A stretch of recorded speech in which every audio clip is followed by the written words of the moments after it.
Hello and what is up YouTube? My name is G3 Iron and today we are taking a look at Necromancer uniques that are used by players who are looking to either build or sell or potentially craft or combine divination cards to make a profit in the upcoming 3.8 Blight League for Path of Exile. Today what we're going to be doing is essentially looking at stuff that may have at one point in time been worth like an alchemy or a chaos and now headed into Blight League since the meta, the streamers, and really the popular builds that are going to be on display may indeed feature many different Necromancer playstyles. We chatted about that the other day, but today we're just focusing on uniques that make those sorts of builds tick and therefore will be in high demand for this upcoming Blight League.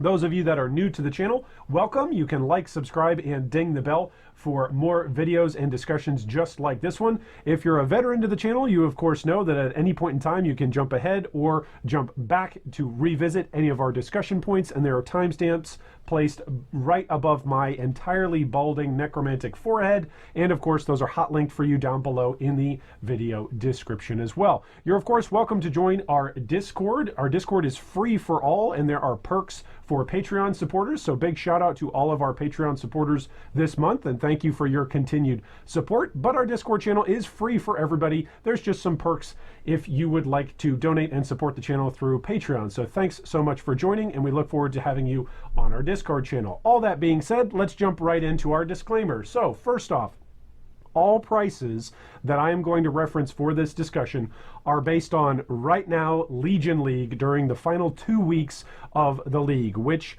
the reason why I need to say this as a disclaimer is because the last 2 weeks of a league are typically the deadest in terms of trade, as what some would say. It's when there's the least movement in value up until like the last day or two of the league, when everything in a league is eventually going to appreciate to the prices of what they are in standard.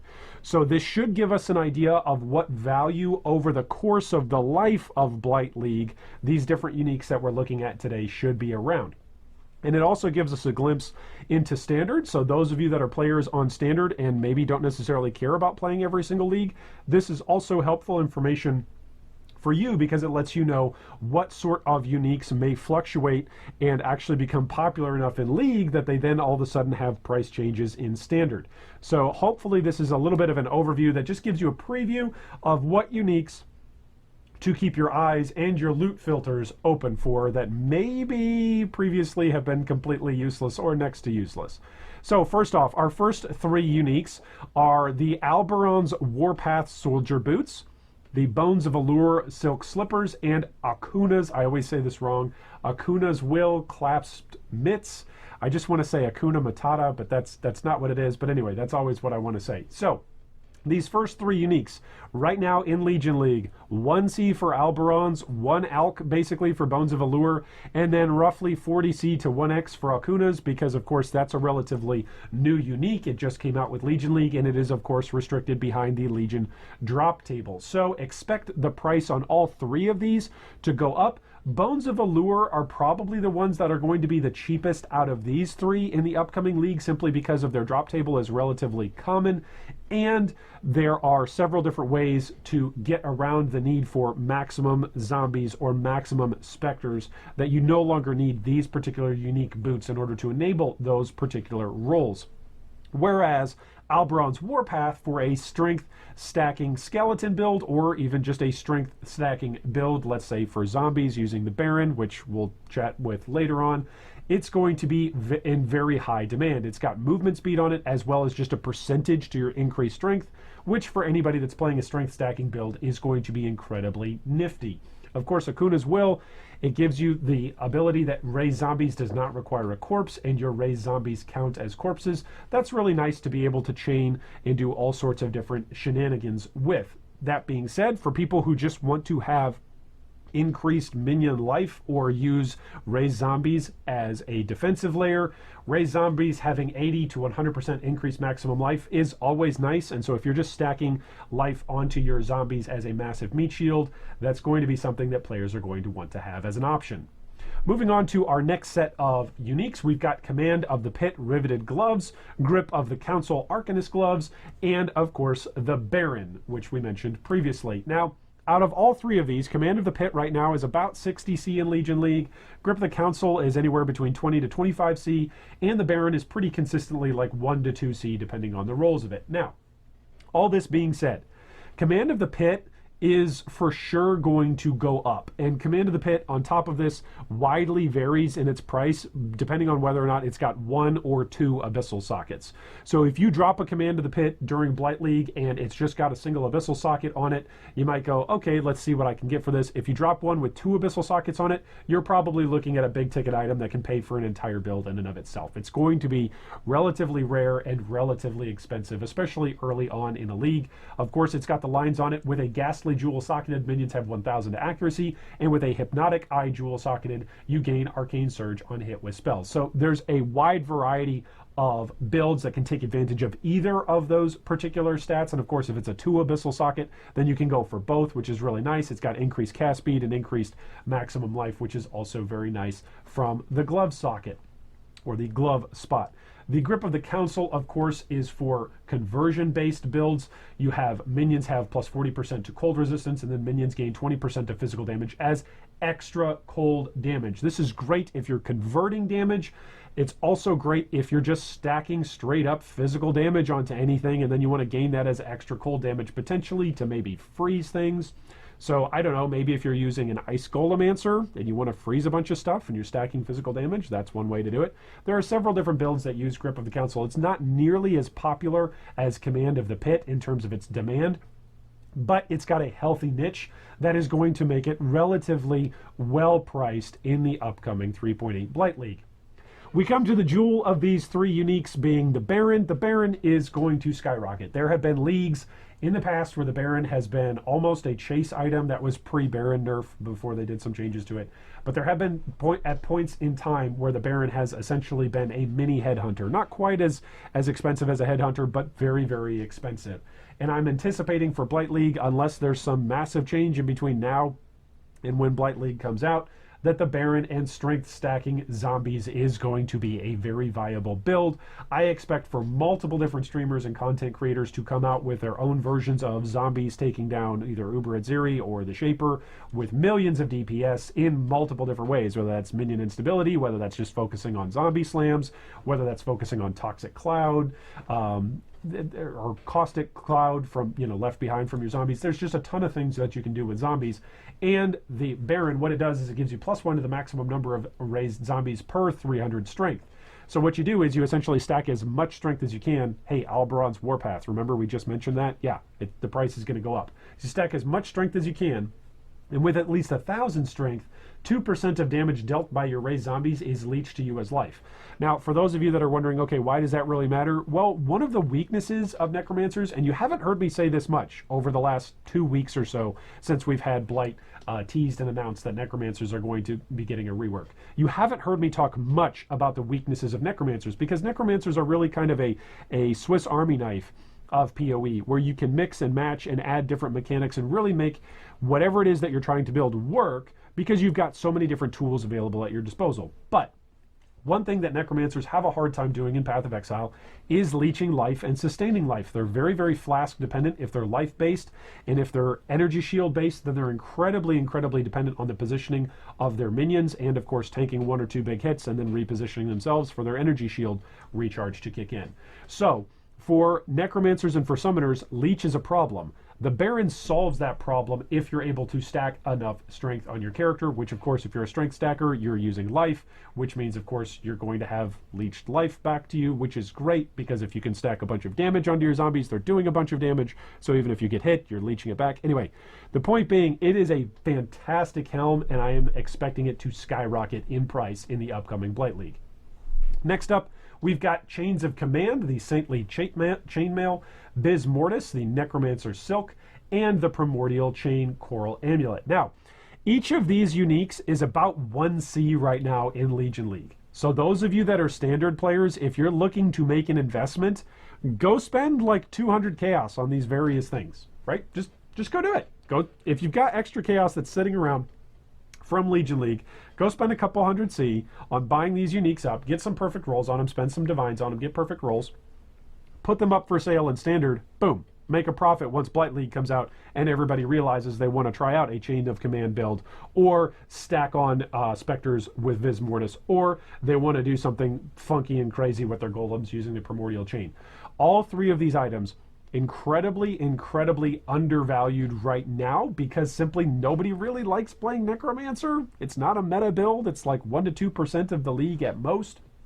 Chains of Command are a build enabling unique for multiple different builds that revolve around Animated Weapon as well as Animate Guardian. It is a very fun build to play, and I highly anticipate for Chains of Command and well-rolled Chains of Command to spike in price in the upcoming Blight League. The same is true for Vis Mortis, the Necromancer Silks. It is a fantastic mid to late game unique for Spectromancers. One of the really interesting aspects of the Vis Mortis is that minions can gain Unholy Might for 10 seconds on kill. It's tough to actually line up your Unholy Might with the Spectres that you're using, and so therefore it's kind of a niche area amongst Spectre users. So right now, again, it's undervalued because it's a niche inside the niche of Necromancers, right? So there's not a ton of demand for it, but that will all change with Blight League when roughly 20 to 40% of the league is trying out some version of a Summoner or a Necromancer. The same thing is true for the Primordial Chain. It's valued right now at about 3 to 5 Chaos.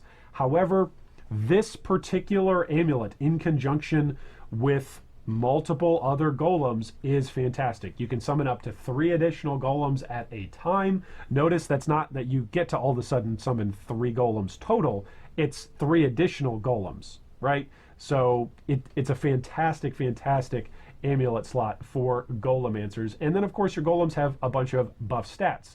They deal less damage, they have less life, they have less size, but you have increased movement speed, which is really important for any Golemancer, for your golems to actually keep up with you, because golems have got a bunch of derpy mechanics that they oftentimes don't necessarily follow around that well. So anything you can do to increase your golem's move speed is very appreciated. Moving on to our next 3, we're focusing in on Scalemancers now. This is the 3 jewel combo that a lot of Scalemancers rely on in their builds. From Dust, a Cobalt Jewel, to Dust, a Cobalt Jewel, and Dead Reckoning, also a Cobalt Jewel. So these particular jewels that are uniques work in this way. From Dust allows you to summon 2 additional Skeleton Warriors with Summon Skeleton, and it gives you +1 second to summon Skeleton's cooldown. To Dust reads minions deal 8 to 12% increased damage. You get increased skeleton movement speed, you get increased skeleton attack speed, you get increased skeleton cast speed, and you get reduced skeleton duration. So essentially, you've either got cooldown, increases as a drawback, and you've got skeleton duration as a drawback. Okay, but if you scale a bunch of duration for your skeletons, that little bit of reduction really doesn't hurt. And a little bit of cooldown on your summoned skeletons really doesn't hurt you when you're summoning a couple of skeletons here and there and it's just clearing out the whole screen, right? So From Dust and To Dust, both right now 1C valued uniques that I highly expect to go up. The battle is really going to be, and the niche is really going to be, which of the Necromancer Summoner playstyles and archetypes kind of takes over and dominates the meta. If it happens to be that zombies take over the meta, then of course things like Montegrel's Grasp and the Baron are going to be higher priced. If skeletons actually show off to be the cheaper or the more meta flavorful build that people want to try, then it's going to be jewels like this that actually take over the price and take over the market in terms of their value. Dead Reckoning is our 3rd jewel right here that we're showing off. Minions have 7 to 10% to all elemental resistances. With at least 40 intelligence in the radius, Summon Skeleton can summon up to 5 skeleton mages. This is an entire build enabler. You put a bunch of these in. Note on a lot of these jewels, I get a lot of questions about this from newer players, whether that's on Discord, whether that's through email, or whether that's right here on YouTube. When a jewel says with at least 40 intelligence in the radius, it doesn't mean that you have to allocate it. A jewel will specifically say with at least 40 intelligence allocated in the radius. This just says with at least 40 intelligence in the radius. So this gives you a ton of options. It doesn't mean that you need to, spend a bunch of passive points in order to get this. You just need to go and grab the jewel slot, which is available all over the tree. If you're anywhere near Shadow, if you're anywhere near Witch, if you're anywhere near Templar, there's lots of intelligence nodes that are near jewel sockets, which are build enablers for players who want to build skeleton mages. Skeleton mages are quite different from physical melee skeletons. They're quite a fun build. It's typically a little bit more expensive than physical skeletons, and so again, expect if skeleton mages get any kind of buff in their AI or in their damage, that Dead Reckoning will spike in price considerably. There have been a couple of leagues where Dead Reckonings have been like an Exalt a piece. So right now at 3C, if you're looking to accrue currency in Standard, that's a great purchase. Moving on, we've got more Golemancer stuff. I've heard from several of you that you're excited to play Golemancers in the upcoming league. And so these are several different jewels that you need to be aware of. We've got Primordial Might, Primordial Harmony, Primordial Eminence, and then the Anima Stone. So the reason why you want all of these particular jewels is, of course, when used in conjunction with one another, they enable the Anima Stone, which says can summon up to 1 additional golem at a time, and +1 to maximum number of summoned golems if you have 3 primordial items socketed or equipped. So remember how the primordial chain said that it was primordial? That would count to activate the Anima Stone. Also, each of these primordial jewels all have the line primordial on the bottom, which means that they are usable as a primordial activator for the Anima Stone. So essentially, if you're playing a Golemancer and you want to stack golems, yes, you're going to want to be paying attention to the prices of these jewels. Right now, they're ranging in between 10C, 10C, 3C, and 60C to 1X, respectively, in Legion League.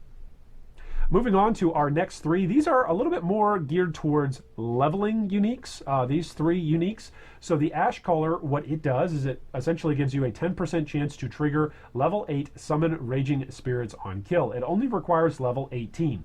I, as a hardcore player for Blight League, am expecting to see lots of Ash Caller play, regardless of whether I'm using it or other players are simply in demand for it, because leveling uniques are always in high demand in hardcore because people are always dying and always re-leveling new characters.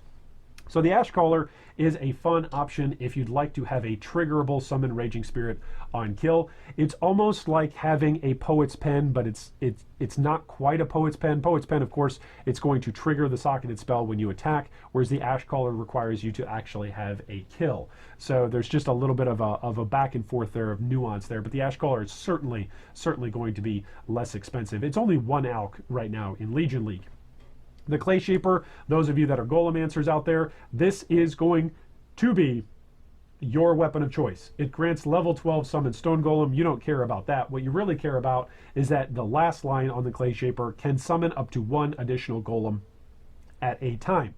This particular unique is a build enabler, and of course it's a one-handed mace, which means you can dual wield them. If you're playing hardcore, would not recommend it. If you're playing softcore, it's always fun just to see the maximum number of golems that you can get up to, which is great. I've played a couple of Golemancers in my time, and Clayshaper is absolutely build defining. The more golems you get out, the more damage you do. The more the thing you have made your entire build about, golems, you have.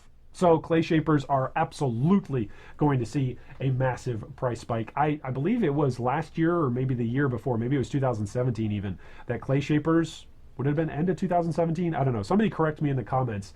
There was a league not that long ago, maybe a few years ago, where Clayshaper was actually upwards of like 120 to 150C. It was ridiculously expensive because Golemancers were great. And you saw people making videos of simply walking into the Shaper room and having their 9 flame golems simply blow up Shaper like instantly while they're over there sitting there, picking their nose or whatever, because they're a Golemancer. They don't have to deal any damage. Their golems do it for them. So Clayshaper is surely going to rise in price. The same is true for Midnight Bargain, the Engraved Wand. This, of course, gives a wide variety of options for Necromancers for Summoner styles. So what it reads is minions have increased movement speed, minions deal increased damage. You then have +1 to maximum number of raised zombies, +1 to maximum number of skeletons, +1 to maximum number of specters, and it reserves 30% of your life. And oh yeah, you cannot be used with Chaos Inoculation. So if you are a life build and you don't mind reserving 30% of your life, softcore players, be aware. Midnight Bargain is a fantastic leveling weapon to be at your disposal if you'd like to level as a Necromancer. A lot of the times players say, I don't want to level with one build and then swap over to another build once I've reached endgame or once I've reached maps. I just want to play with as consistent a build as I can across my leveling through the 10-act story campaign through the time I get to maps. Midnight Bargain is relatively low level. At level 40 you can start using it, and regardless if you are using zombies, skeletons, or specters, it enables more of what it is that your build needs. And of course, if you're playing a hodgepodge, if you're playing the Undead Lord style of army, where you are summoning a horde, where you are using all of skeletons, all of zombies, and all of the specters that you possibly can, the Midnight Bargain is absolutely a bargain for you because it's giving you more of all of the things that you need. It's essentially 3 additional soldiers for your Undead Horde, and who couldn't love that? By the way, it's a wand, which means it's single one-hander, which means you could dual wield it. I wouldn't recommend it because that's reserving a bunch of your life, but it can be done. All right, moving on to our next 3. We've got Arakali's Fang, the Fiend Dagger. We've got Montegrul's Grasp, the Void Scepter, and we've got the Scourge Terror Claw. So, a couple of things to note here. Arakali's Fang is 40C right now in Legion League. It for sure will go up or be nerfed, right? So I know some of you are instantly going to go, oh, Iron, that's not very helpful. You're telling us that it's either going to go up in price or it's going to take way lower.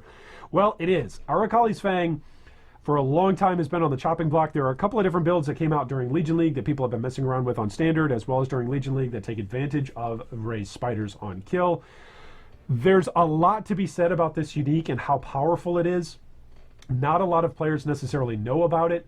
The fact that it also poisons on hit allows for a lot of different interactions, especially with the upcoming buffs and changes to Assassin and the different gems and skills that we're getting available to us that interact with poison and chaos damage. There's just a lot, okay? There's a lot. It may sound like or look like, if you've never interacted with it or used it before, oh, what is, level 1 raised spider skill? Who cares about a level 1 skill? It is ridiculous, okay? I would just encourage you to go out, look up an Arakali's Fang build, just type it into Google, and watch any of the videos that come up, okay? Because it is an absolutely filthy, filthy unique that I think at 40C is way underpriced, and I think now that everybody's going to be trying it and everybody's going to be playing it in Blight League, the price is going to go way, way, way up. Imagine if Mathel gets a hold of one of these things and the Mathel effect happens. Like, Arakali's Fang is going to be like Headhunter next season. Okay, Montegrul's Grasp, the Void Scepter. Right now, it's 1 alch. I would assume that unless zombies take over as the dominant meta, that this would be a relatively mid-level or low-level priced unique, somewhere in the range of maybe 10 to 30C at most. Again, it just depends on what league you're playing, if you're playing hardcore or if you're playing softcore, and again, how prevalent zombies actually become. If a massive portion of the player base says, you know what? That G3 Iron guy, he was absolutely onto something when he said that zombies can just be added as another layer of defense at any point in time now. Well, that's great, but does that mean that you're going to want to dedicate your weapon slot to Montegrul's Grasp, right? A lot of players probably won't. This is more focused on players that are going to be stacking with Albronn's Warpath and the Baron, more players who are going to say, zombies aren't just a defensive layer, they're my only layer, or they're the main thing that makes my build go. So of course the key lines on the Montegrul's Grasp are that raised zombies have 5,000 to maximum life, and raised zombies have a bunch of all resistances. Now, for those of you that want to try out the Burning Legion build, it's been pointed out ad nauseum on the forums and on Reddit as well as on our Discord that Burning Legion does not stack. So those of you that are looking at it and going, oh, well, a bunch of extra maximum life, they're burning for their maximum life and then they're dealing damage, they're all hitting the same thing, it's great, it's a bunch of overlapping Righteous Fire. No, it's not. It doesn't overlap. Only one of the Burning Legions tick at a time.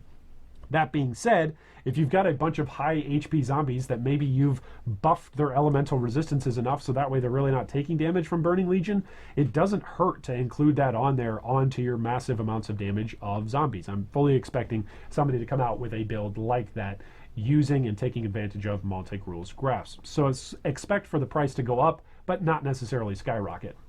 The Scourge, on the other hand, it gives you a 10% chance to trigger level 18 Summon Spectral Wolf on kill, and increases and reductions to minion damage also affect you, and you get 70% increased minion damage if you have hit recently, which also means you get 70% increased damage if you've hit recently. The Scourge is an incredibly fun thing to build around. There's a lot of different ways that you can build around it.